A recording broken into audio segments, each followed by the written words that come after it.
So, those of you who have been here a while will know that for the past 2 years I've set myself the challenge of reading one non-fiction book every month. I did this because beforehand I wasn't really reading as much non-fiction as I think I should have done. It's not a genre that I naturally gravitate towards, so I kind of did have to give myself that push. That said, I have really enjoyed doing this challenge, which is why I carried it forward to this year as well. Now today I thought I would just talk you through some of the non-fiction books that I've read in that 2-year period, which have been sort of the standout books for me. Now, I'm not gonna lie, most of the non-fiction books that I've read have been memoirs, and I do feel like that's kind of cheating a little bit because I kind of wanted to read non-fiction that I wouldn't have normally read, so factual non-fiction and things like that, but all bar one of these are a memoir. I'm gonna be totally open about that. But I do think that a lot of them, in fact probably all of these, have some really interesting facts in there as well. So, you know, they're still well worth a read. So I'm going to get straight into it with the one that is not a memoir, and that is Nothing to Envy by Barbara Demick. This is about people in North Korea. Basically, Barbara Demick met up with a few different people who had defected from North Korea, and by talking to them and gathering their stories, she managed to paint this quite accurate history of what happened in North Korea during the 90s and what's happening there still today. It's interesting because you don't hear much from North Korea, and obviously there are such strict sanctions within the country. You don't get accurate representations very often, and I think what Barbara Demick did is really clever, the way that she managed to kind of weave together everybody's narratives in order to form a coherent idea of what life in North Korea would be like. It was also really interesting to just hear a little bit more about a country that is quite difficult to understand, but also what's interesting about this book, and what I think gave it a real depth, was the fact that most of the defectors said that they would go back if they had the chance. So it's really interesting. It kind of really gets you thinking about what is right and what is wrong and what makes society work, really. Yeah, fascinating. I would definitely recommend. Then we're on to the memoirs. Now the first one is a bit of a cheat because it was a reread for me. I've read this a few times now, but I had to include it here, and that's Bird by Bird by Anne Lamott. This is a writing memoir by an American author. Now obviously there are quite a few writing memoirs out there. Most people would go automatically for Stephen King's On Writing, and I can't deny that I like that book. I think it's a really good one to go to if you want practical writing tips.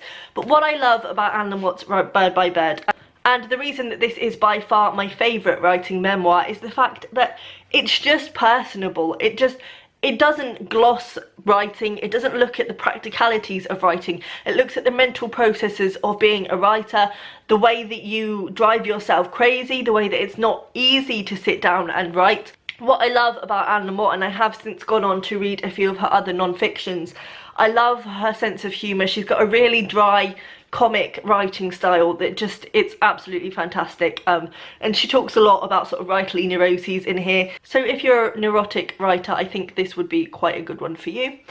Then I've got The Lonely City by Olivia Lang, which has been my favourite non-fiction of this year. This is absolutely fantastic and I can't sing its praises enough. Out of all of these ones, this is definitely the one that I am feeling most fondly towards at the moment. So this is a partial memoir. It does have factual stuff in there, but it is set to the backdrop of Olivia Lang's experience moving to a city on her own and the loneliness that preceded that. She also goes on to look at artists who have used loneliness in their work.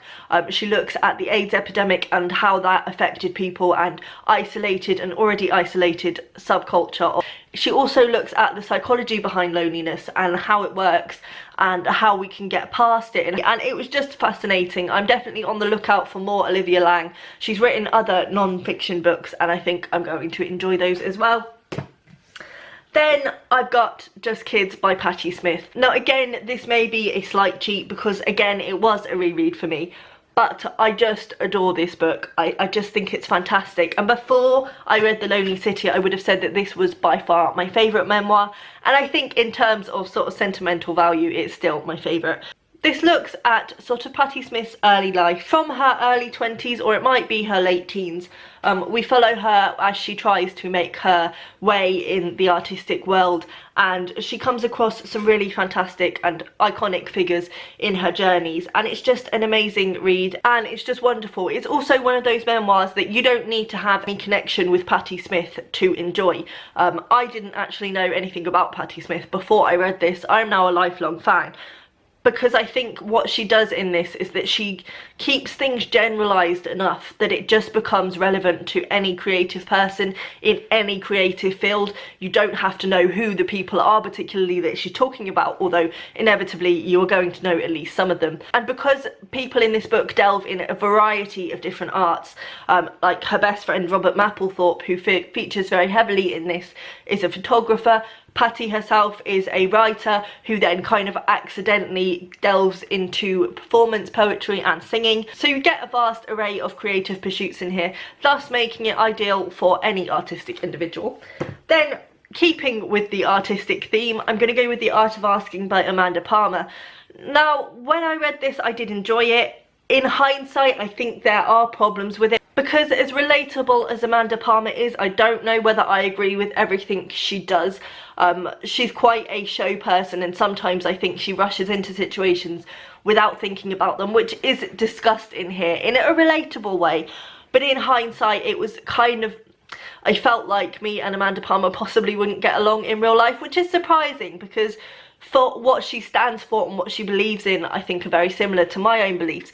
But I would still recommend this because it looks at an aspect of artistic and creative life that isn't often spoken about in memoirs, which is the fact that it's okay for artists to ask for help. I think a lot of the time, if you're in an artistic pursuit, it can almost feel as though you can't ask for money for what you're doing because it's not valued or it's not considered as something worth paying for. And Amanda Palmer very much looks at that and how she struggled with that for a very long time, and how she managed to overcome that and get to the point where she's happy to develop a sort of give-take relationship with her fans. And she's, I think, the first person who ever managed to fund a whole album using crowdfunding. It's interesting, and I think there are some really good points in here. Even if I didn't agree with everything, I would still recommend reading this. So those are my top 5 non-fiction picks. Please let me know down below if you've got any favourite non-fictions that I haven't mentioned here, and I'll see you next time. Bye!